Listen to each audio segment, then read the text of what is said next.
Hello, hero. This is Control.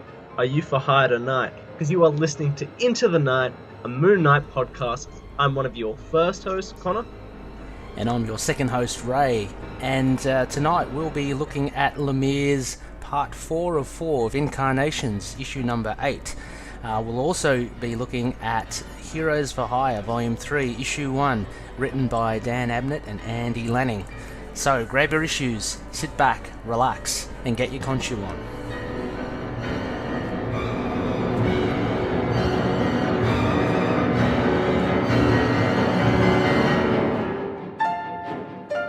Well, welcome back, Ray. It's almost like we do this podcast every week. It's been another week, all right, for Moon Knight. We're still in the big lead up to our first issue out on the 5th of November, so it's kind of small goings till then, but we've still got quite a bit to talk about with those two issues coming up for reviews as well.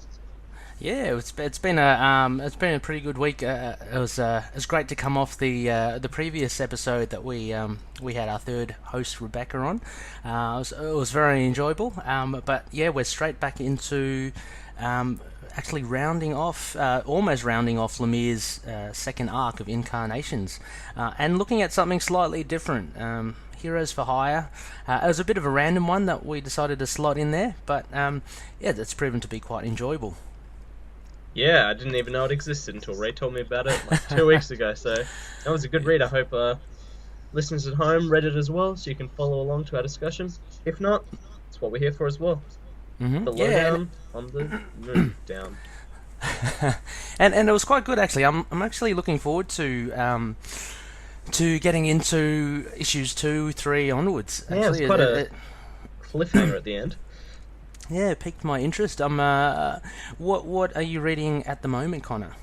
Well, I've actually been catching up on my pulls. I've got a few Valiant, I've got Marvel, bit of DC, catching up. But there's also been some really good graphic novels coming out. You got actually Declan Shalvey's Moon Knight artist. His original written graphic novel Savage Town came out last week. I want to catch up on. That's something big. What about you, Ray? What have you been reading? Yeah, I've been just reading a few recommendations that yourself and Rebecca have given me. So I'm still making my way. I'm burning through Avengers Arena. I just love that. It's one of those titles that I never thought I would have read, but I'm fully invested in it. It's really, really cool. I mean, even the characters are, they're not top tier characters, but they're so interesting. So that's another high recommend. I just finished Spencer and Locke, which is from Action Lab Comics, and I would have to say, oh gosh, it's up there with it being one of the minis of the year. I really do love it. The premise, again, it's based around a mentally unstable protagonist, Locke. So there's a bit of a running thing there, but yeah, and I'm just catching up with the pulls as well. I've been reading a bit on Savage Town. He's been featured, Declan Shalvey, in a digital magazine that you guys have put me on as well, or Rebecca as well, more so, panel by panel. Have you subscribed to that as well, Connor? Yep, I finally got around to doing that. It's really good, isn't it? I unfortunately though with Savage Town, because I do want to read it, they really get into a lot of spoiler territory. So I read the first article, which was with Declan Shalvey and Jimmy Barrett, is it? Barnett. Oh my gosh, I'm terrible with it. But the artist. Yeah, and that was really good. But then the subsequent articles really went into the story. So I've had to set that aside, and I'm keen to pick up Savage Town. I hear it's pretty good. It did get a bit of a mixed review though, didn't it? Yeah. AV Club to a few surprises had a rather negative review, but I think it's been pretty positive overall. But I suppose we can report back next week with our own views, or in the future, depending on when we get around to it. Yeah, and definitely there's the alumni of Declan Shalvey, past Moon Knight artists, so it's always good to see what they do beyond Moon Knight. I was listening to Word Balloon with the interview with Declan Shalvey. Oh, nice. Yeah, and he did mention Moon Knight. So basically, in that that anthology series Choosing Sides during Civil War II. He wrote like an ongoing story about Nick Fury, and Declan Shalvey mentioned that he did include or use Moon Knight in that series. I don't know if you remember, Connor, but Nick Fury kind of disguises himself as Moon Knight. Ooh. And you see the three versions, I think, of Moon Knight as he kind of fights his way up to the top of the roof. But Declan Shalvey did realistically say, look, I don't know if I ever actually will be on Moon Knight again, but he wanted to kind of give a nod to the fans, saying, look, I may not be on Moon Knight ever, but I'm going to use him in this short story. So I think that was pretty good of Declan Shalvey to do that. Yeah. Actually, speaking of going back to Moon Knight, I actually picked up a lot of Doug Munch's Batman to read, the run with Kelly Jones. I didn't realize he had such a massive tenure. I think it was nearly 100 issues worth of Batman. Yeah, no. Let's see how that goes, see the comparisons. Have you read much of it yet, or? No, I only just bought it, so... okay. Yeah, that'll be very interesting. I mean, as we mentioned last episode as well, Munch's style of writing Moon Knight in that issue that we covered, issue 14 with Stained Glass Scarlet, it seems to predict a lot of how he would write Batman later on. So you'd be very interested to see what you think of the issues that you picked up. Yeah. I'm not actually sure. I'll have to look it up whether he wrote Batman or Moon Knight first. Oh, okay, yeah. Yeah, true. I mean, I'm assuming... I don't know. I'm assuming... I think it was Moon Knight. Was it Moon Knight first? Yeah, well, early 80s. I don't know. The comics that you got there now, which era are they from? The Munch Kelly run started in 1992 and ran for about 40 issues. So, yeah. Okay, that's much later. Yeah, because Munch, we know, I guess, the earliest he would have been on Moon Knight would have been early 80, like 1980, right? Oh, yeah, true. So, wow. Unless he did Batman before then, I'm not too sure. Yeah, he may have cut his teeth into writing a bit of Moonlight. Similar to kind of, I think, how Frank Miller kind of wrote Daredevil, and you get that kind of seminal period from Miller defining Daredevil as a very street thug. He actually brought a lot of that across to Batman as well. So I think you can see Daredevil and Moon Knight as actually being influences on how they define Batman as the Dark Knight. Look, I don't follow Batman. I don't know too much about him, but that's my impression. Yeah, actually, I mean, I think it all goes. But yeah, we kind of Moon Knight Munch run came first. We'll have that up our sleeve for now. Yeah, definitely. Right, so why don't we get cracking on to some news? Once again, a bit of a light week, but we do have a bit of a cheeky Bemis talk and then a cover reveal. So first up was a interview with Alt Press. Was it their interview or just sort of on the side?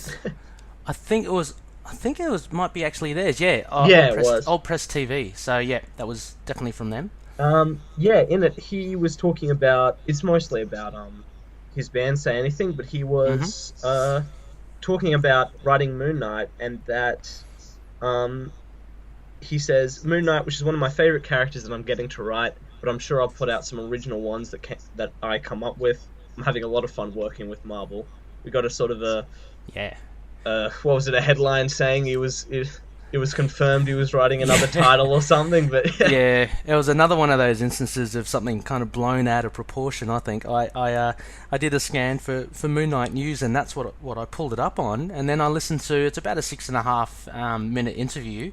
It's Max Bemis at Riot Fest, wherever that is. It's a music festival, and 99% of it was just about the music, and then there was just a throwaway comment. So he's definitely he admits himself as a fan of Moon Knight, so that's good, but it really didn't give us much other than him name dropping Moon Knight, I think.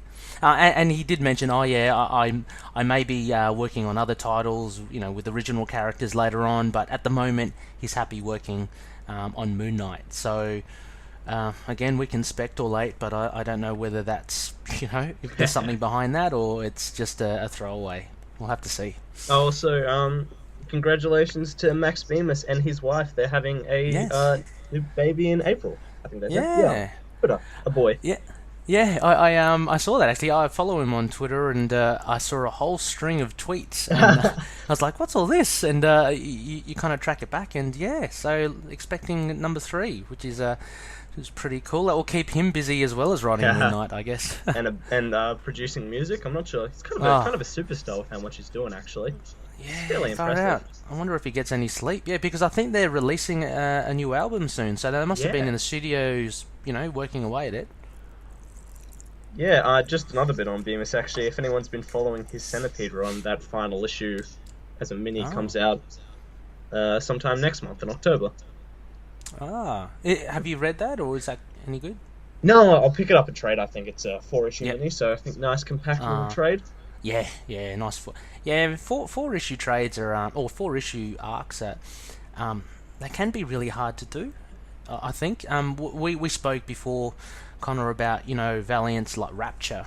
It was a really good. It came out of the blocks.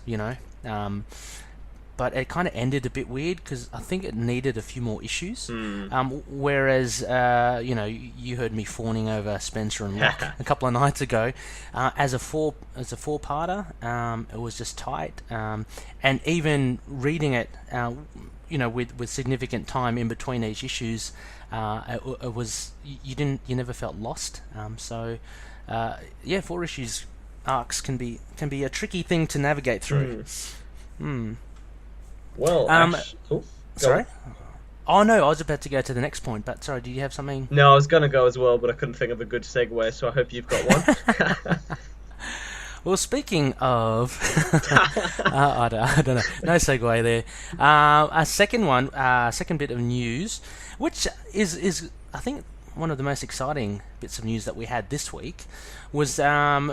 off the back of the December solicitations, which we kind of alluded to last episode, we got an official reveal of Moon Knight issue 190, the cover art.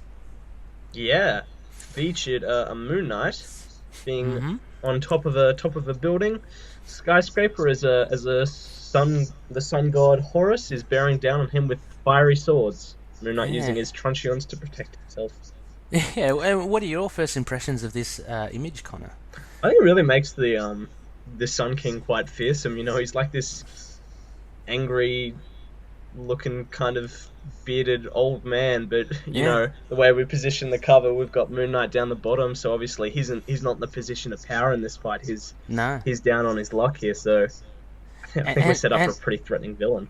Yeah, and as one of the loonies, I think it was Tommy was mentioning.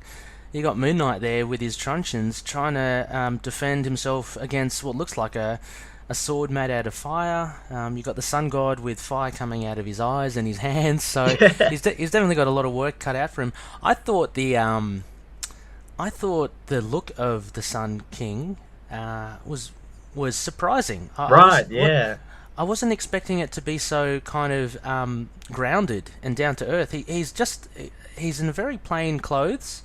It looks like just some jeans, a grey shirt. He's got a jacket on, which kind of looks hooded. And, he's got longish hair and a beard. He doesn't really come across as a supervillain. I kind of actually went back, just looking through interviews with Bemis over what's, just sort of catching up on what we can sort of speculate about this series coming up. And he was talking a lot about how the villain in the story, well, at least in this first arc, which may only be 4 issues by the look of it, like this third issue might even be the final of this first arc, or the fourth might even be, so that can be a nice segue. And he was talking about, this sort of dynamic and sort of thematic battle going on with this physical battle is that Moon Knight's sort of creativity and insanity and almost anarchy, and this villain, all the villains will be sort of very sterile, trying to clean what he's talked about seeing in the world, uniformity. I think this costume sort of reflects that. It's this real washed out, almost hospital robe looking colours, very plain, very basic, outside of a scraggly beard and semi long hair. And wasn't it, again, I may be getting them mixed up. So we got the Sun King, right, and we have the Truth, which is another person altogether. Is that right? That's yeah. This issue, this solicitation actually made me pick up on that because we were Yeah. talking in our group, Into the Night Moon Knight fan base on Facebook. And I'd sort of always read from the solicitations that the Truth was almost connected, like sort of a herald of the Sun King, but it really seems Ah, yes. like it's not that. It's the Sun King's this other villain, like the main villain, and the Truth's almost just running around doing his own thing. And then I Yep. read through the Moon Knight Changing Tides, the Marvel interview with Themis, and he was Uh-huh. talking about how Moon Knight would be facing a gauntlet, and that he implied also that there was a puppet master bringing all these villains together on Moon Knight, which is possibly Ah, where we'd see the others. So it's almost like this first arc is about the Sun King, but the Truth's always also doing his other thing, which we'll see later, and then we'll see other villains show up all sitting on yes. Moon Knight like a gauntlet. Okay. Yeah, yeah. I mean, because the thing that just I kept on thinking about, like when seeing this image, is that it looks awesome, right? You got the moon versus the sun kind of thing, but there was that thing that we spoke about early on of the Truth making his victims kill themselves, and it sounded like a lot more like mind controlly and a lot more, mental rather than Mm. this flash of brilliance of flames and I think I mentioned a few episodes ago, like, is the Sun King going to be like the Human Torch? Literally just the sun. But yeah, it seems that they might be two separate things. Mm. The Loonies also mentioned that the Sun King to the Truth could be like the Khonshu to Moon Knight as well. It could be the so the Truth could be the avatar of Mm. of the Sun King in some way. But yeah, there's it's a great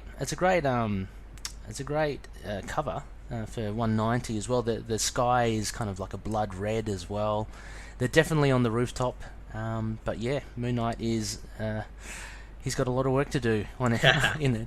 So yeah, no, looks pretty good. Yeah, it also sort of this and the other previews getting sort of really confirmed in my mind that Burroughs will be a really good artist for this title. Yeah. It's really Oh, coming across there.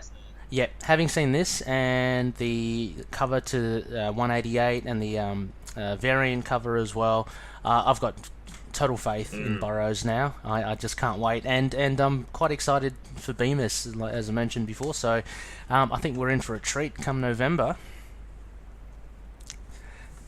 It's Definitely. really only 6 weeks, I think, till it comes out.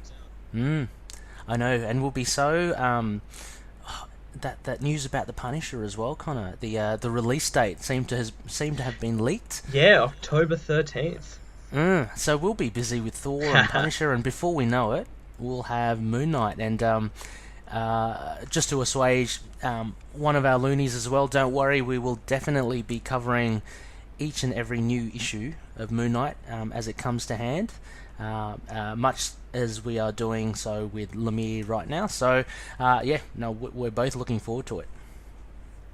Absolutely cannot wait. And just sort of as another piece of news, last new comic book day, so that September 20th, we had the release of the third and final volume of Lemire's Moon Knight. So that's now collected in 3 trades. Anyone trade waiting that, you can pick it up Yes. now. We're about to go into that run, and what's it? Not next week, the week after we start that arc. So all Oh, ready to perfect. follow along. Yeah. Yeah, perfect Fantastic. timing. Yeah. Well, was there some talk as well of there being a hardcover for or was that someone's wish list? No, that'll be the 12 issue hardcover complete run of Bendis. Oh, Bendis. Oh, okay, not Lemire. Okay, No. right. Sadly Oh, not. okay. No, well, yeah, I'd still kind of get the Bendis one, maybe. Eventually try to own them all, I suppose. Yeah, yeah, yeah. So that'd be exciting. Birth and Death. Have you got the other trades? I haven't got the other trades yet myself. Of Lemire's Volume 1 and Volume 2, but I'm certainly wanting to get it. Have you got them, or Yep, you're I've just in picked up- digital, are you? Or Yeah, I've got the trades coming in, but yeah, just been Ooh. reading digital for now. But yeah, it's good. lovely. We got some reviews up by AIPT hirevolve.com. Comic book review site. They gave it a positive review. It's real good. Oh, great, cool. I mean, for Yeah, sure, yeah. there'll be no extra material in there, I imagine. I think it's just a straight issues, right? Yeah, they usually include like the variant covers in the back and Yeah. a couple of extras. Okay. Yeah, okay, well, pick them up, loonies, if you haven't already, or pick them up if you have them. Try all the different formats. They're really good. So definitely worth reading, and exactly as Connor said, timely, because we'll be jumping straight into it in a couple of weeks with issue 10, which is part 1 of the third arc, Birth and Death, I guess it is called. All right, Connor. We also have something here. We're kind of shooting our thoughts across the other void here into another universe. So we've been speaking to another podcast, the host David there from Signal of Doom, and they've been discussing. Basically, they've just been discussing the lead up to Legacy and what are your thoughts on Marvel, the current condition of the industry and the titles. I guess thoughts on Legacy as well. So we'd like to throw a hat in the ring as well, and so a big shout out to David and Stu on Signal of Doom, and our thoughts on that would be. Would you like to kick it off, Connor? Or? Well, I mean, I think all comic book companies have their own problems and different ups and downs, and there's always probably something going on upper management. But in truth, I love Marvel at the moment. I gotta admit, I think they're taking up. They have a pretty massive pull list. I gotta cut down at like 20, 30 titles. It's killing my wallet at the moment. But I think 9 or 10. 1/3 of my pull list is Marvel. I'm really loving the Inhumans comics. Are the best they've ever been. You got Black Bolt, Royals by Al Ewing.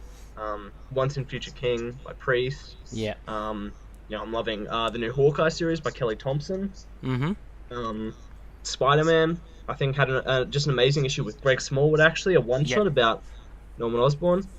Can I just cut in there as well, just for the Spider-Man, because I know that you don't necessarily collect Amazing Spider-Man, is that right, Connor? No, that was the first issue I picked up. Okay. Smallwood. Yeah, well, I mean, there's been a lot of talk about Dan Slott being there for too long, and to an extent, and for a while I was thinking the same thing as well. Like, he's been there for yonks, right? He's been the longest running Spider-Man writer. I reckon, and draw a line in the sand, I think after the Clone Conspiracy, I think Amazing Spider-Man has really picked up again. I'm just happy where it's heading towards. Previously, he was kind of like a pseudo Tony Stark, and I guess Dan Slott got a lot of flack for that. I mean, he gets a lot of flack for everything because he really does twist and pull the character. I mean, like, he killed Spider-Man, right? And he got death threats from people back in the day. But look, we're here now, and Spider-Man's back, and everything's back to normal. So it's just a way of keeping something different and keeping something fresh, and whether you like it or not, he'll have some bad patches, and to me he certainly did when he was doing the whole Parker Industries, but I think he's really turning the corner now, and we all know that Slott can write. I mean, Silver Surfer, one of the best titles I think out there at the moment as well. So yeah, that's all I wanted to say about Amazing Spider-Man. But I like to see the positives in Dan Slott. Yeah, and I think that's sort of been my whole relation with Marvel. Maybe they have their ups and downs, but as we move into Legacy, I think this is going to be a real high point for the company. I think I'm wanting to pick up even more titles. I'm going to be jumping, catch with the new entry points with like basically a new number 1, but it's issue 25 or whatever of like Miss Marvel jumping back in on series I missed, or just series I love continuing, like Iron Fist and Punisher, Doctor Strange. I'm with you. Like, Iron Fist, I think by Ed Brisson has been really good. I've really enjoyed it, and that's kind of carrying on from Kari Andrews as well. So Iron Fist has been pretty solid.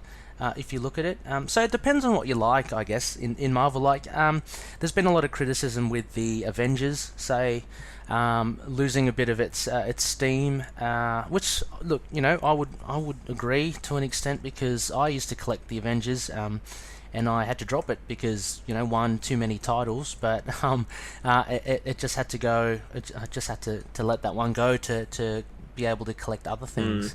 So yeah, it depends. I mean, as you say, Marvel release a whole heap out there, and there are hit and miss things, but it really depends on what you like as well. There was a thing on social media about Squirrel Girl. A lot of people, giving their views about whether they hate it or they like it.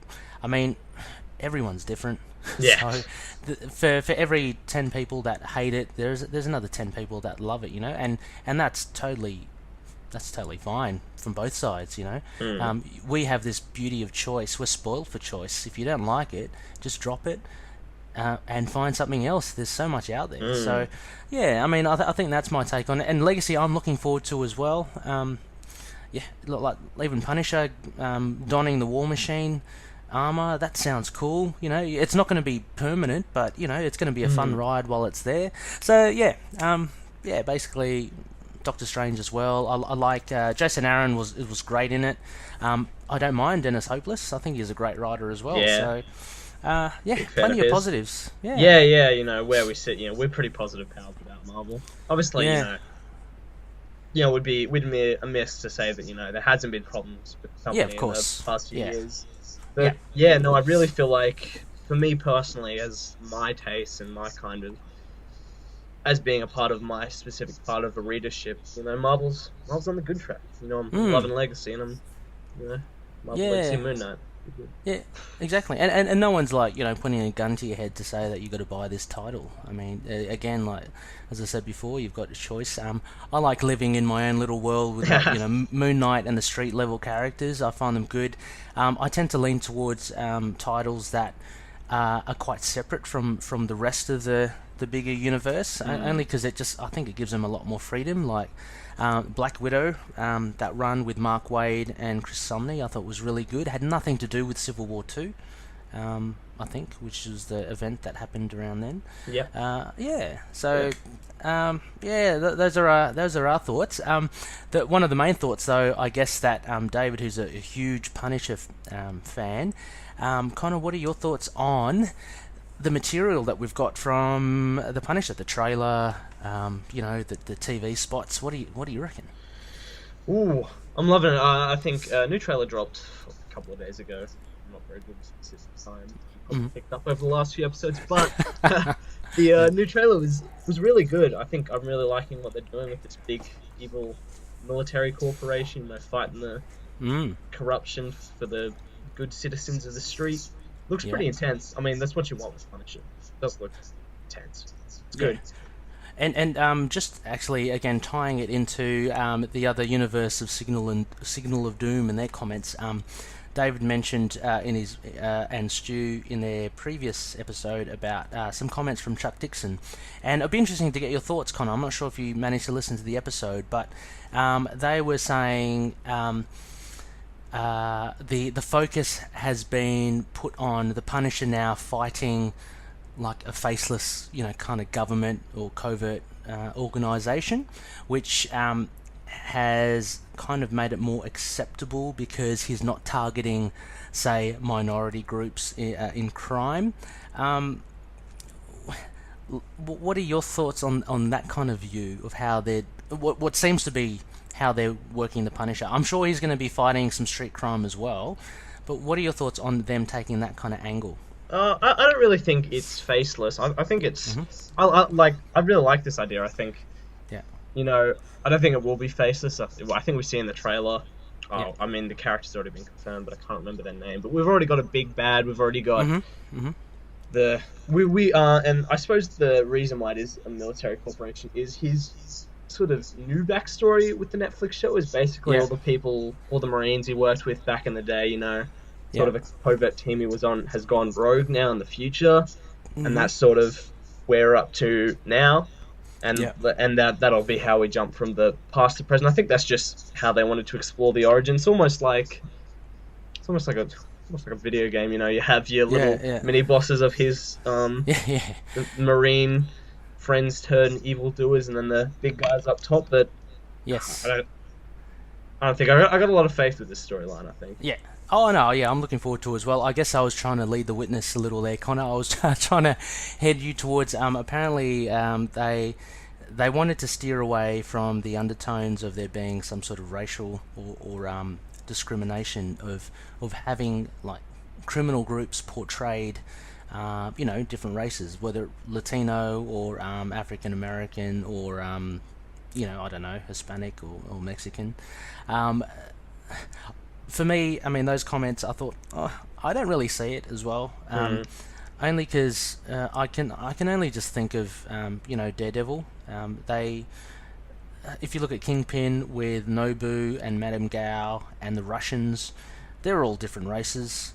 I never really gave him a second thought about, I'm not looking at going, that's racist that they're generalizing, the Yakuza, or whatever, or the Italian mafia or the Irish. I can't see that being that big an issue. Maybe I'm very blinkered in it, but I don't see that being part of why they chose to have the Punisher go up against the rogue military. And exactly as you say, it's because I think it ties into how they've established him already on Netflix, being a military background, and to segue into possibly including a one Mark Spector. Yes, that's what we're really hoping for out of everything here. Yeah, that's what I'm kind of waiting for. So yeah, I mean, we are speaking from a position of privilege. We are the white people of the world looking at this, but I think, I think we've done. I think the whole crime genre has done really well over years. I mean, ever since sort of The Wire hit the streets, we sort of saw the whole sort of crime genre which Punisher fits into, changing the way we look at minorities and crime. And I don't think the people at Netflix Studios, which I think we've seen have been pretty cool with political identity and shows like Luke Cage. We are sort of seeing that their writing team there are very sort of inclusive and open with everything. And I don't think that's really a concern. Yeah, but it was a great discussion on the Signal of Doom. Definitely check out that episode. The latest one. Exactly. A shout out to the show. So for anyone wanting a more overarching view of comics in general, check out Signal of Doom. It's a pretty fun podcast. We are more focused on Moon Knight, and we have kind of veered away from it a little.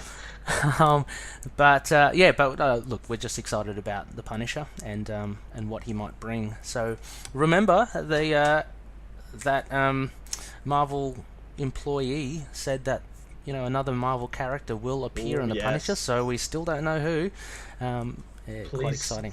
Yeah, if that drops October 13, please be on the lookout for any cabs and mustache wearing. Well, I had a little fantasy of there's that little bit in the trailer. I'm sure it's Frank, but there's that guy strung up, and they're beating up on him. I really double taked. I was kind of like looking, saying, "Is that Frank? Or if it isn't Frank, could that be Mark?" You just don't know. He better be there, though. I mean, if he isn't, I suppose no hard feelings. Marvel, Netflix, but please, for us, we're here. Exactly. We're here to love the Moon Knight. That's it. And speaking of loving the Moon Knight,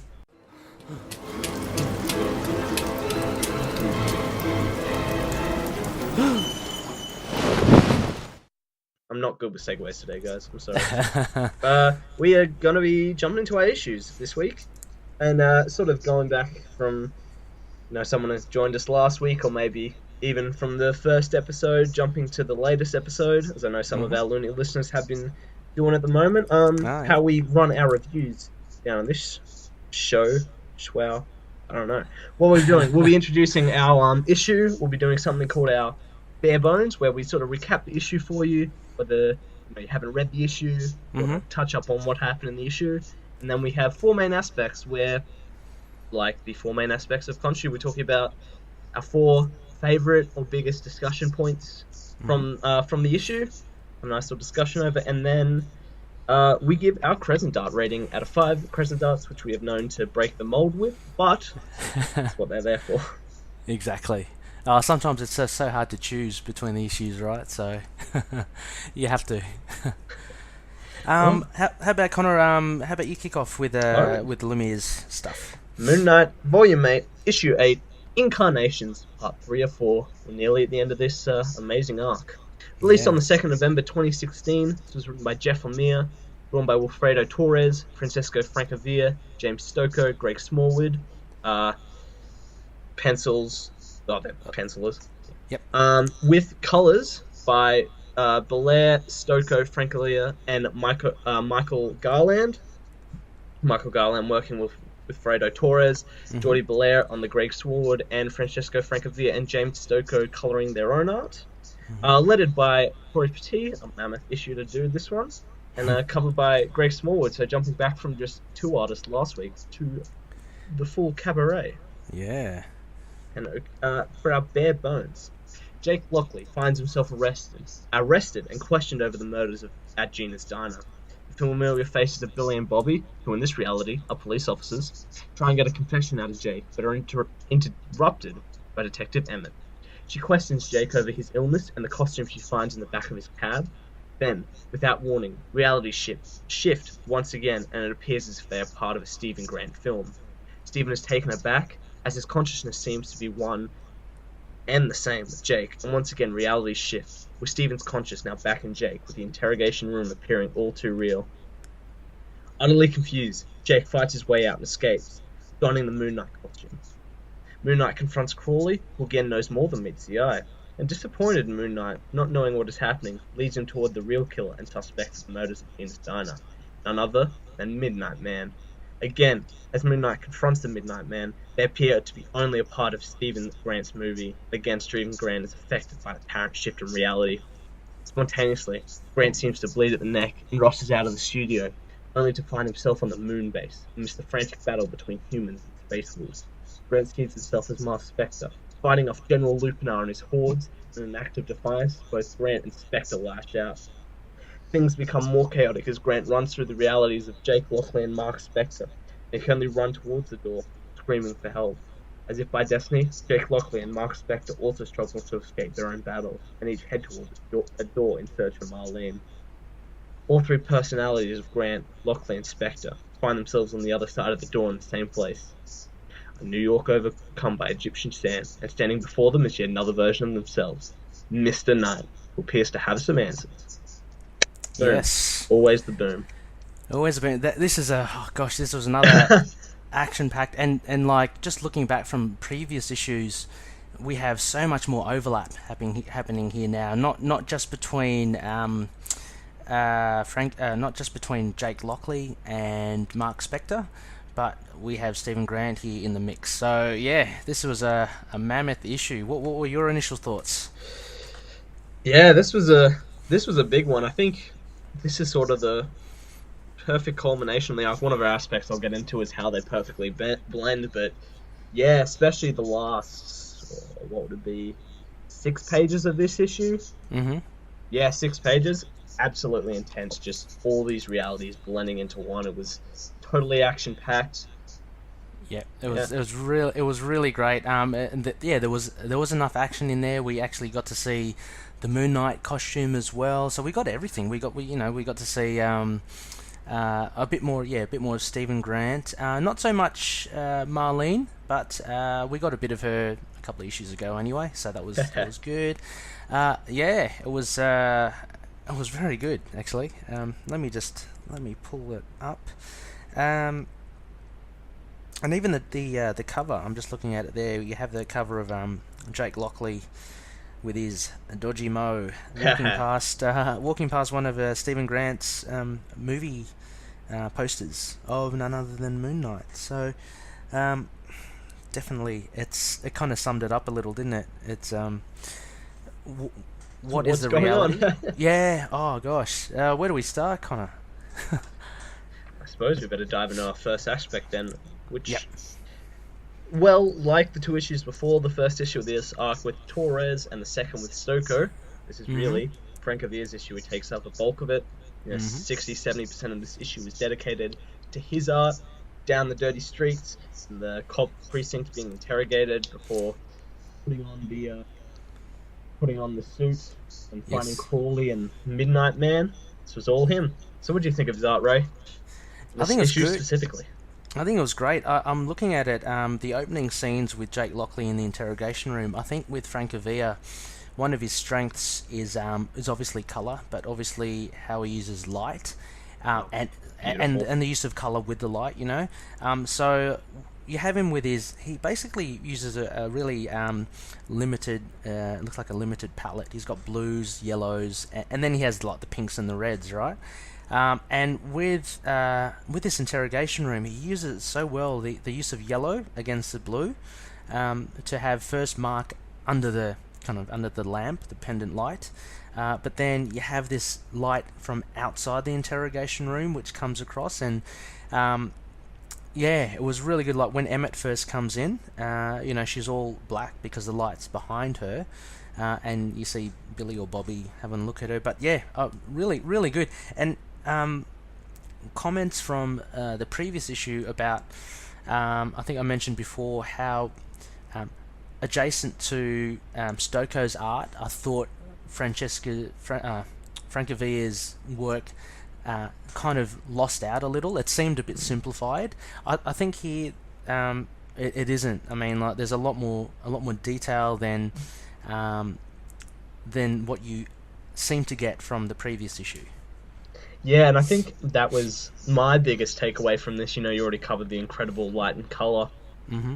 but having sort of the bulk of this issue to dedicate to himself, I think it really shows off a lot of what was so good in the first issue of this arc was his facial expressions. Yeah. Being able to dedicate it, 5 pages at a time, one after another. You can just pull all these panels that just focus on like Emmett's face or Jake Lockley's scared Yes. face in the interrogation, and my probably favorite scene with Crawley and Moon Knight is it's just 4 vertical panels down the page, jumping and closing up before moving Oh to the yes. next page of a big realization, and the way that works with color, Mm-hmm. just perfect. And an interesting He, Moon Knight suit. I think he's got a real distinct look he with does. that. Does it? It's very kind of stylized. It's not as say fearsome as your Houston or your David Finch Moon Knight. It's a lot more stylized, which kind of goes with Francavilla's art. I agree with you, Connor. Yeah, that those 4 panels with Crawley, really cool. Francavilla's got a very recurring theme of focusing in on the eyes. So not only is it the face, but he really likes, I think, trying to tell a story through the eyes. And if you again look at like the first few pages with Dr. Emmett as well, there's one on page 6. It's a extreme close up of Emmett's eyes behind the glasses, and then an extreme close up of Jake Lockley's eyes. And it's actually testament to a really good artist that can actually convey a lot of feeling in drawing the eyes. So yeah, great stuff from there. Um, how about the other art, Connor? I'm just looking Ooh, through Stephen Grant. Again, we have a nice crisp kind of look, right? yeah. Um, I think this actually I'll take us on to my second aspect from oh, there, okay, yep. which Sorry. is sort of the final breakdown of these realities is the worlds all blend together. The art blends, Mm-hmm. and we'll see a sort of perfect setup of mood, tension, art, color. Lemire's writing and the art, and I think we see this all throughout the book. The use of coloring, especially Jordi Belair, really stands out because as we jump to the immediately the first page with Torres art is Yep. completely taken up with blue and yellow highlights, and Yep. everything else is sort of dulled out. That would be Michael Garland, wouldn't it? Would it? Yeah, On the cover, taking yeah, yeah. cues really well. So yeah, exactly. Definitely there. Right, I'm looking at the last panel of Stephen Grant as the light splashes on his face. Yeah, it's really good. I'm just looking further up.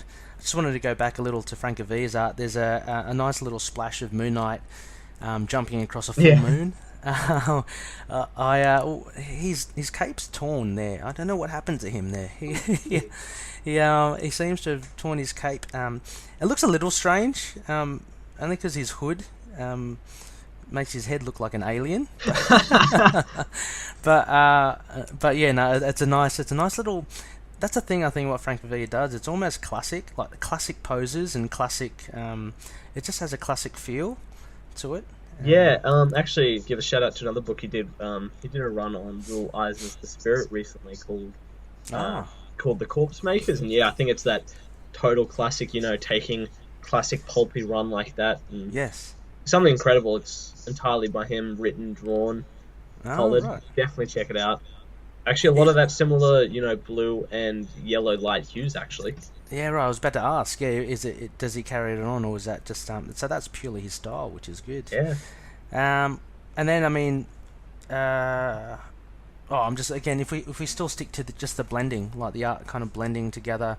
So this story is all about Mark Spector and Moon Knight's consciousness jumping between personalities, which makes it a very it's actually, as a reader, you can follow it. You know what's happening, like you know that, but it just kind of spins you out a little because again, at a flick of a switch, as we look at I'm looking at Frank Avia's thing where he meets Midnight Man, and you turn the page, and then all of a sudden you're on the film set, and Stephen Grant's going cut, and the art helps you make that overlap in the fact that it's a totally different style. So you're kind of removed from whatever that reality was before with Frank Avia, but the fact that it's overlapped, that you have Midnight Man and Moon Knight standing, about to fight each other, but they're now on a set, is it's such a different thing that Lemire does. But it's great to see the art, how the different artists portray it. Like Midnight Man with Frank Avia is pretty much just a guy. He looks a little more realistic in the fact that he's just got like an eyeless mask on his face. Whereas then if you cut to it, he's got like a hood as well, and he's got a flowing cape.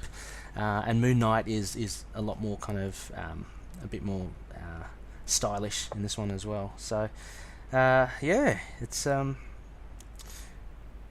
interesting thing. yeah, and Sorry, go on. yeah, I was just about to get on to my favorite part of this issue, was the last 6 pages. I suppose it is kind of amazing on Lemire's part, the way he wrote this. It's almost hard to talk about how well he's almost done it, because you can just see on these pages, you flick through it, Yeah. you can see that transition as a reader. I think my favorite part is, as we see that bite on Stephen Grant, he runs into the next set to immediately walk through the doorway on the moon, looking at himself, and then the next pages are this absolute just wheelhouse of, like we've never seen before, just panel by panel by panel changing of realities. As it takes this entirely just one-on-one red and yellow hues, as they're all 3 different versions of themselves in a very almost cinematic way, sort of scream back, know it, fighting, and then it's just cutting from Stephen Grant in Torres art, Mark Spector fighting wolves on the moon, and Frank Avia on set, the moon, all culminating into a final six panel page where they all run for the door to find themselves on the completely jarring and entirely different coloured page of Smallwood with the exclamation mark Spectre back at it again. And there's just something, I don't know if you had that sense of, there's a sense of comfort when you return to Smallwood's art, going, we're back at this, like, such a clean and such a beautiful way of drawing. And, we get it at the end with an exclamation mark for panel, for the panels. But, I found the tension that Lemire builds as you head towards that last page with a massive reveal. And that was one of my aspects, actually, the big reveal at the end. One of the massive things, because, unless you're paying, if you're paying a lot of attention to the credits, Greg Smallwood is credited, so you're kind of wondering where's he going to jump in, but you do kind of forget it because there's so much happening, and then all of a sudden at the end he's got the whole page, and it kind of just it kind of rounds up things together. It doesn't explain everything, but you get a sense that the Moon Knight's heading towards a resolution, or he's heading towards something now. Like, we're on the right track to get some answers. But I found just in the lead up to that, as you were mentioning, Connor, just the second last page with the 6 panels, I found the tension building was really good, because you have Stephen Grant running, obviously, so he's scared of something, but you have Mark Spector and Jake Lockley in battle against different enemies, but you have them heading towards the door. So there is a tension that builds in there, and I think that's a really exciting thing. And it kicks off with, as you say, about 6 pages back, when Stephen Grant gets a bloodied neck. So when you read this, Connor, so to me, Stephen Grant's neck just starts bleeding randomly. Is that? Yeah. It doesn't look like it's sort of been sustained. It just sort of pops up. Yeah, because Marlene's got this look of horror on her face, and I think she's seeing some blood come out of his neck, and this is that surreal bit that's so cool, because we know Mark Spector on the moon got bitten. We remember that from the issue, and Stephen Grant's bearing the wounds from it, and then as he stumbles out, we go into the magnificent Stoko art. So yeah, it's a really fun ride. One of the other aspects, I guess, the last one would be, I just questioned Stephen Grant's reality. I was wondering what is I'm still questioning what is the real deal here, because everything seems to come back to Stephen Grant being on set. So, well, at least from the Jake Lockley perspective. So when we started the issue, Jake Lockley's in the interrogation room, but it all of a sudden cuts to being on a film set, and it seems that Jake Lockley's story is part of a film. And then again, it happens when Moon Knight tracks down the Midnight Man, which we again assume is real again, but again we're brought back to the set with Stephen Grant. So definitely Stephen Grant is kind of like an anchor, and I guess that kind of ties in with the end of the first arc, where Mark Spector wakes up as Stephen Grant. So I think we're meant to see that as the home base, but all of that is turned upon its head on the last page. So yeah, I suppose that was sort of my biggest thing with reading it the first time and then reading it again. You're right. I think you do just sort of assume from the end of the first arc that Stephen Grant's reality is the real one. I think what this issue was so effective in, tension and shock value is, we've, no matter how many times we've shifted, we've almost felt safer in Grant's reality, because, there's no immediate danger. Yeah, true. He's just on set, and then when he starts bleeding and running, it's almost like, you realize that your home's destroyed, or that there never was a home. Yeah. It's just this break of safety, which leads into that tension-packed finale of Stephen Grant running through the realities until he runs with the final two to the Smallwood, the Sandy Pyramid, which, sort of brought me back to that was the real reality. Yeah, and if we look at the last part of that first arc, that kind of insinuated to us that reality was not a reality. Yeah. Because he jumps off the pyramid to get away from Khonshu, because this whole Egyptian / New York is a construct of Seth and or Khonshu, and Mark exposes Khonshu's true intentions of trying to possess Mark, and then he just jumps and he disappears. So, having said that, when these guys come through the door and we're back in here, maybe it's something that Crawley did say and has been saying to Mark or Jake all along, how disappointed he was that Mark hasn't figured it out yet, how he's kind of going back to his old ways. And this certainly is it, because he's back again to this Egyptian New York. So yeah, words of wisdom, I think, from Crawley. Yeah, Savior once again, as time he saved him in that Iron Man issue. Yeah, and I think that final dot of the exclamation mark is very much sort of, the culmination with the finale of the next issue of the We Need to Talk, Crawley finally got through. Mark finally knows what he's doing. Or Mr. Knight here. Not even Mark, I think. No, you're right. I think that's really, yeah, that's true. I think maybe this Mark or Mr. Knight that we see is finally a realization of what Crawley was all about, on about all along. Selling his soul to try to get Mark to break this cycle. Well, I guess we'll just have to see in the last issue coming up. Yeah, no, it's It's a I cannot wait. it's a mind bender. My gosh, it's quite difficult to to describe. Like putting it in words. Like we're discussing it now. So look, Loonies, I urge you, if you do have the issues with you, just open them up while we go through this, because it's Lemire's writing. It's so, he does bounce through so many ideas, and it certainly captures it. In the artwork and stuff, but trying to describe it now, if someone, I don't know, had no idea about Moon Knight, it would be pretty difficult to follow, just through words. But anyway, that's it. Yeah. So, shall we head off to the Crescent Dart ratings, of course? Yeah, I mean, I've been thinking about it. It's such a weird issue to not only put into words but also rate as almost this culmination, but not quite the finale. Yeah, I think if I'll chuck myself in the ring with the first Yeah. one, I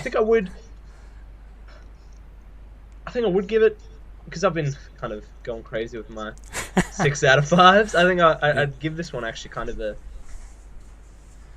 5 out of 5, just because this is what Lemire wanted to do with this issue. He fired on all cylinders with these artists and colorists, the letterer, and just did it. That was it. He has us where he wants us, and we want to be there with the next part. yeah. It's kind of perfect.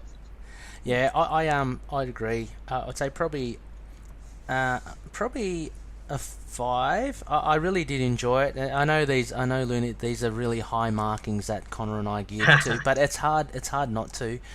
So relative to the previous issue, I think because we are kind of seeing a slight light at the end of the tunnel here, it's kind of bringing things together, and I did like the action a lot. I'll give it a 5. I thought it was pretty good. I did enjoy Stokoe's art in the previous issue quite a lot, actually, which is why I kind of rated that one quite high. I think I gave that one a 6. So I'll drop this down to a 5. It's still by no means a terrible issue. But just great to see the whole cast of artists back again. Drawing it. So yeah, please join us again next week for this final issue, and then our next panel by panel issue of the next arc, wherever Lemire leaves us in the next issue. Yeah. I so wanted to do a panel by panel for this one. It just lends itself to it, because it's just so, like, just all that different artwork. It's so great to just pour over. So we'll have to leave it for issue 10, the new arc. But yeah, definitely go check this one out, Loonies. For sure. Alright, so we have a second review, which is either a classic Moon Knight issue, or one that has Moon Knight as a guest star or a cameo, and we chose Heroes for Hire, Volume 3, Issue 1, titled Are You for Hire?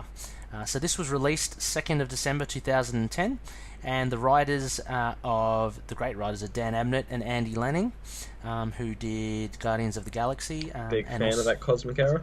Yeah, it was a great run. You have Brad Walker on pencils with Andrew Hennessy on inks.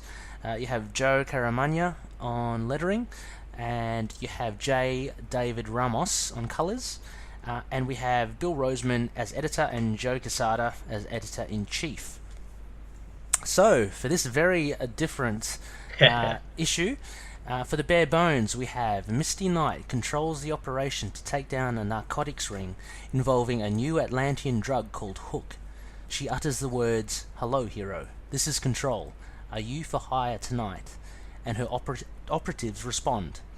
The Falcon as the locator, and Black Widow as the muscle to stop a shipment. Also Moon Knight to hit the location of where the shipment was headed. Falcon and Black Widow make short work of the truck carrying the drugs, whilst less than an hour later, Moon Knight storms through the Shoal Imports warehouse and makes a grisly discovery. Not only does Moon Knight find a lab in the warehouse used to bioengineer a design-tailored version of Hook, but also that the test subjects are humans. The plot thickens as we cut to an Upper West Side apartment, home to Bernard Waterman, a biochemist and pharmaceutical engineer. He appears to have been dealing to both sides, distributing the Atlantean Hook to humans, then using addicted humans to create another drug for Atlanteans. Misty deploys Elektra to deal with Waterman, and for all intents and purposes, Misty's operation is a success. The plot takes a twist as we discover Misty isn't as in control as she thinks she is. Whereas she sees herself in mission control, where she actually is in fact under sedation and under the control of none other than the Puppet Master. So, that was, I mean, it was a typical, I guess, first-parter, in that it drops a lot of things for you and kind of sets up the scene. But yeah, Connor, first impressions. What did you think of this? Yeah, this is real good. This is a 12-issue run, taken after the events of Shadowland, which I make reference to on the issue issue this week. So yeah, it's kind of like this is that was a big event for the ground level heroes, and now they've sort of got this team up, and this it's a real sort of big cinematic action sort of show, like the Defenders on Netflix, the season that just passed, but then I suppose that final twist sort of was just a whole just kind of what the heck scenario was just totally taken out. I know you'd referenced the Puppet Master in our Looney Bin group chat. You can join on the group. But yeah, no, I mean that final reveal just hit like a truck. I had no idea where we were going from here, and I'm very excited to check out the rest of this run. Yeah, it was yeah, right. It kind of came out of left field. The Puppet Master, and it was good. And it raised a lot of questions, is what you want for part one, to kind of get you enticed to read the subsequent issues. But as you said, Connor, I thought this was really cool, really rollicking issue, very cinematic. It's in the fact that it was kind of like a bit of Mission Impossible, a bit of Charlie's Angels, and a bit of just your 90s action flicks, and so I thought it was great with Misty and her catchphrase of "Hello hero, this is Control, are you for hire tonight?" And it's kind of like a code, I know, for getting her operatives together. But you have really nice art from Brad Walker as well, and you have him straight into action. Like you got Falcon having locating the semi-trailer. You have Paladin in there as well, which you kind of wonder as well. What's his role? He's sniping at Falcon. Oh, that's who that was. I didn't know who that was. He's kind of like a what is? Yeah, it's really into espionage as well.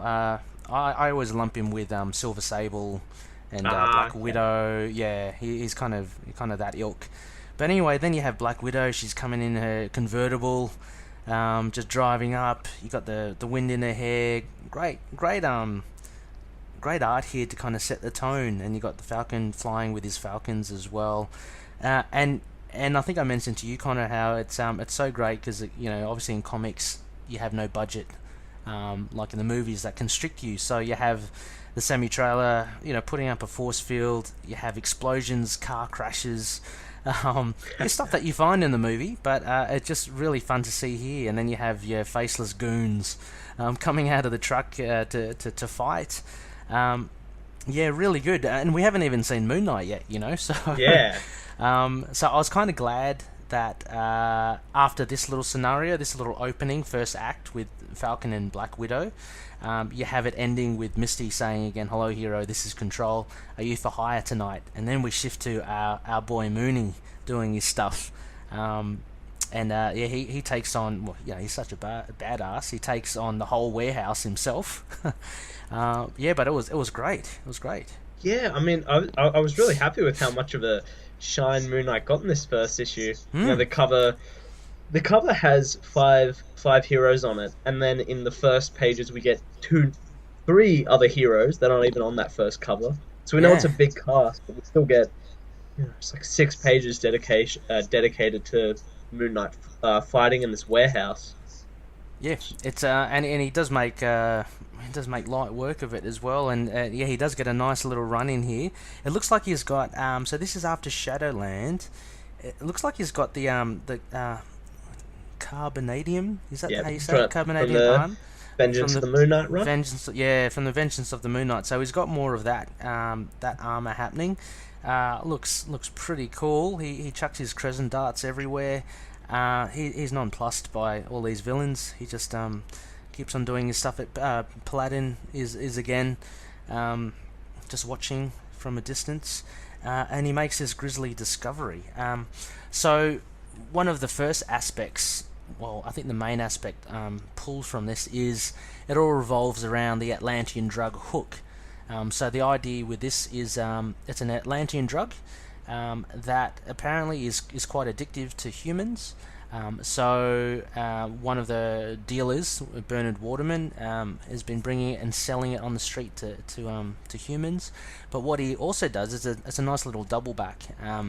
The humans secrete an enzyme after using it, and he can synthesize that and turn that into another drug, and he actually sells it back to the Atlanteans, who find it highly addictive. So this is the kind of exposition for at least this mission, and it's quite a grisly thing that Moon Knight finds in the warehouse. So he sees a lot of test subjects, the human subjects, in it. Yeah, I mean, this drug was an interesting plot point that almost gets pretty well wrapped up in this issue with Elektra taking down our Atlantean drug dealer, with the puppet master sort of being the big bad overall. But yeah, it was I think this was Abnett Slanning's own creation of drug, and it was pretty cool. It was kind of after Shadowland and that whole celebrating of street level. It's sort of a very street level drug to do. There's always so many plot points of that drug, turning people bad, and it was just sort of that classic tale almost for a one and done arc that will have a massive overarching, with a bigger story happening around it in these 12 issues. Yeah, it was a great little I think it was a nice little twist on the whole drug trope of street level, of actually being able to make twice as money out of it, and use Atlanteans and humans. So anyway, yeah, I mean, what did you have for your second aspect, Connor? Yeah, this will be pretty small connected to this one.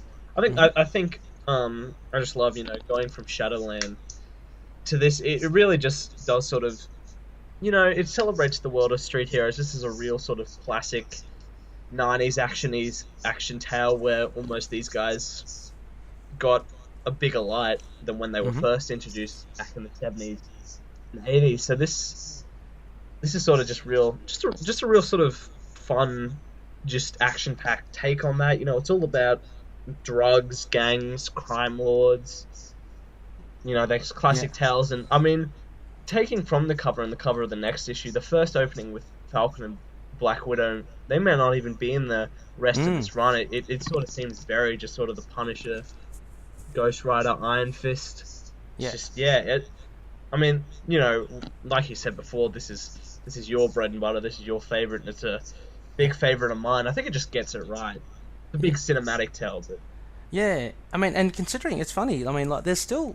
It's in by no means being such an action-packed thing. By no means there's no shortage of dialogue as well. I mean, Abnett and Lanning really do pack in a lot of the story to try and give you as much information as possible, but at the same time give you non-stop action. So you have the Falcon and Black Widow, who I think you say as well, they may not even. I didn't expect them at No, all. neither. Seriously, myself, because like they're not on the cover.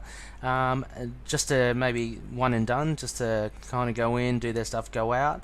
You have Moon Knight literally in his third of the book. He's just fighting the whole way, But at the same time, you get an explanation about what's happening. So, Abnett and Lanning do a really good job here. I'm casting my mind back to a lot of the Guardians of the Galaxy as well. It was very text heavy as well, but I think with and that in a good way. I don't mean that in a terrible way, but I think with these characters that they get to play with, there's a lot more scope for just down action. So you get it all here. Like you see Moon Knight with his crescent darts. You see him being shot at, onto his armor. You see his glowing eyes and jumping on people's heads, and it's just really really non-stop. And it's funny that last thing where you see Elektra tackle the Atlantean guy, whose real name is Kurod Orman.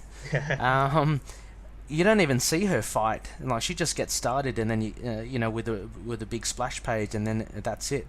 But there's just so much action in this. It's really fun to read, and for me, it kind of flew by. I'm not sure about you, Connor, as well. But, the amount of it never feels like exposition just because it moves so fast. Yeah, and then the other aspect I had was basically the reveal at the end. So many questions with this, Connor. I don't know. Like, for instance, okay, so Misty is being drugged, or she's unconscious in the control of the Puppet Master. So Black Widow, Falcon, Moon Knight, Elektra, did that really happen? What are your thoughts? Or is that part of her? Yeah, I think you see in the back, Puppet Master's got all those lifelike puppets with his massive, oversized, gross head. It seems like almost he's connected to a puppet. The Puppet Master's controlling. Right. That is talking to them. Okay. Because I'm not too familiar with the Puppet Master. Neither. I'm assuming he obviously controls people, but I don't know whether, as you say, there's a puppet of Misty somewhere, that he's control. I don't know. It's a strange one, and he's a bit freaky, isn't he? Like, when you got those paint on eyebrows, you kind of look a bit weird. What was you had an aspect there, Connor, as well? Yes, the most important part, and the reason why this podcast exists. Let's talk about Moon Knight here, and the fact we talk about so much, talking about it in the group. People just don't get Moon Knight right in teams. Just not a lot of the time. But this, I think it was perfect. Moon Knight was real straight-faced. He walks into a thing where children are basically being harvested and paralyzed, and his response is just kind of, I was speechless for a bit. It was real sort of that Moon Knight character, and I like that, he's not this big team player. He's working with them because it helps him out as well. Yeah. Sorry. You go? Oh, no, I was about to say, I think it really works as well, and I think it's really good of Abnett and Lanning to do it, is that although he's in a team book, in this situation, he's still pretty much a lone wolf. Like, he's a lone operative. Mm-hmm. So I think a lot of the times when Moon Knight is not kind of right in team books is that when he's literally mixing with the other characters. I think it must be really hard for writers to write Moon Knight with other characters with him. It's almost as if the same kind of inclination of the comic characters themselves. They don't know how to approach him or how to deal with him. And I think it's the same with must be the same with writers, but Abnett and Lanning do it really well here by having him go on his own little mission as part of that's how I see it.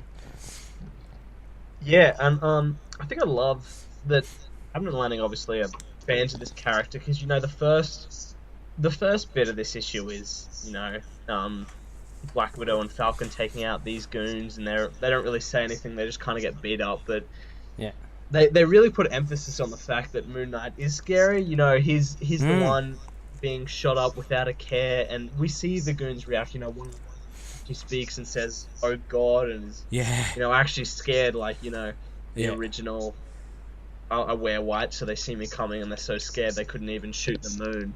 Yeah, And I it's so. love. Oh, No, sorry, it's so cool that one where the guy's just going, oh god, and he's got this Moon Knight coming at him. I think it's really cool. and then just that final bit of that just I'll break your bones alphabetically, and Yeah. and we see a close up of his eyes. I think I mean these two are obviously big fans of this character, and they really this is probably one of the best places we see him in a team outside of Ellis's Secret Avengers. Oh, I'm gonna have to check that one out. Oh, you haven't checked? No, we totally got to cover that. Yeah. It's totally like this. It's big, actiony, cinematic, a bit less street level with Captain America and some other guys there on big missions. But Moon Knight has a good character there. Oh, Alice, of course. Yeah, it's fun to see him with more more powered people as well. But yeah, he's brutal in this as well, isn't he? Like that thing that you were saying with the guy, he jumps and he lands both feet on the guy's head. Like and the guy's head just crashes into it's like purely violent. And then he tosses him like nothing into the wall. So the guy's upside down, is in the wall, and Moon Knight just threatening him. And it's a classic, I think that is a Finch thing, that little panel at the end, it's a hurt situation. Totally. The glowing eyes, and then that little dip in the front of the hood. I think it's so I'm very happy how they portrayed Moon Knight here, and definitely good point, Connor. I think it's they definitely must be fans, and keen to get him right. So yeah, that was great. Look, we won't necessarily cover the other parts, but it's definitely worth checking out, Loonies. Sure. All on Marvel Unlimited? Exactly, all on Marvel Unlimited. Just search for Heroes for Hire, and it's Volume 3. So the one that was, when did we say? It was released 2010. Cool. So just have a look around that, and you should find them. So, Crescent Dart ratings, Connor. What did you give this? Yeah, it was fun setup action issue. I think I'm really in love with this sort of iteration of Moon Knight in this, but it wasn't like totally blowing my mind sort of craziness, but it was just like a lot of fun, and I think this whole 12 issues is sort of like will almost be a great street level cinematic flick that could almost be ported like the Defenders to Netflix. Yeah, I think real good. 4 out of 5 Crescent Darts is in order for this one. I really did enjoy myself here. 4 out. Yeah, I'd have to share that sentiment as well. Look, as a comic book, on the whole, it was really enjoyable. It had enough characters there, and it was really well written by Amnett and Lanning. And actually, I do like Brad Walker's art. It's pretty cool. The colours were great. It wasn't too wordy, but there was a lot of text there to keep you going. But by no means was that bad. I'd have to give it because I gave 3.75 for the Stained Glass Scarlet last week. I'll give it a 4 as well. I'll give it a 4. Yeah, it's kind of a tough issue to. It is tough, and it's hard to put side by side to the Munch and Sienkiewicz issues. Because they're classics on their own, and they're a different vibe altogether. This is obviously more modern, and since it's just action-packed, it kind of ticks a box there. If only the only room for improvement would be just more Moon Knight in that. So, other than that, I'd say 4 out of 5. So, good stuff. Righty, well, those are our reviews for this episode 8. Next week, we will be looking at part 4, the last part of Incarnations by Lemire, Volume 8, Issue 9. So be sure to have that at the ready, Loonies, if you want to look along as we review it. Also, we have something, Connor. You have your wish here. This should be a ripper. Yes. This is Moon Knight Volume 1, Issue 24. 10 issues have passed since we saw Stained Glass Scarlet, and this is it's titled Scarlet in Moonlight. So this is a return of Stained Glass Scarlet in the Munch run, So we reviewed issue 14, and this is 24. So a lot's happened to Moon Knight between then, but it's also turned Stained Glass Scarlet a bit more loopy. So join us for those two. Finally get to rave about Sinkovich's art here, which goes to a whole nother level. Yeah, I can't wait to get into that. It should be good. As for where you can find us, as usual, Loonies, look, we're on email, moonnightpodcast@gmail.com. Check us out on our website, intothenightpodcast.wordpress.com. We're on Facebook. Just look for Into the Night with a K. I'm sure you'll find us. We both have a page and a group. Our group, facebook.com/group/Into the Night, is where we chat with a lot of our dedicated Looney fans. Like we're Loonies as well, not our fans, Moon Knight's fans.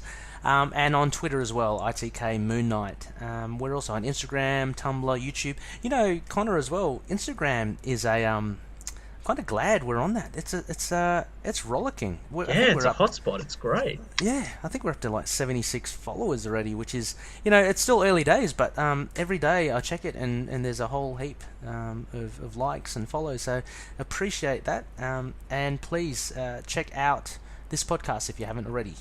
I don't know how that works because you'd be listening to this to hear that. So, yep. Also, we're on all good podcast catchers, so whatever your podcast poison is, just search for us, and I'm sure we'll be there. So, Connor, that's another episode in the bag. Yeah, thank you guys for coming along. It's almost like these interesting episodes, almost like the Heroes for Hires episode of this podcast. We've always got plenty of Moon Knight talk, but we've got a bit of some extras there.